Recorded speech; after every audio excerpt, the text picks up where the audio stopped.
To fix this problem, try to search for your Facebook app.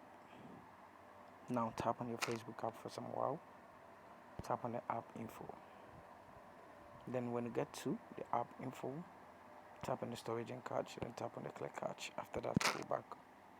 Tap on the force stop, then you tap on OK. After doing this, tap on permissions and make sure every permission is allowed. Go back and tap on notifications and make sure the show notification is toggled on. So as you can see, tap on it to toggle it on and make sure every show notification over here is toggled on. Now go back and tap on mobile data and Wi-Fi. So when you tap on the mobile data and Wi-Fi, make sure the background data is toggled on. Go back.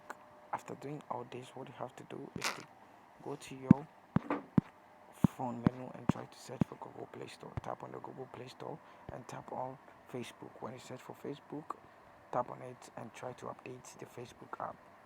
So after updating your Facebook app, what you have to do lastly, after getting your latest version of Facebook, tap on your power button for some while, then you tap on restart.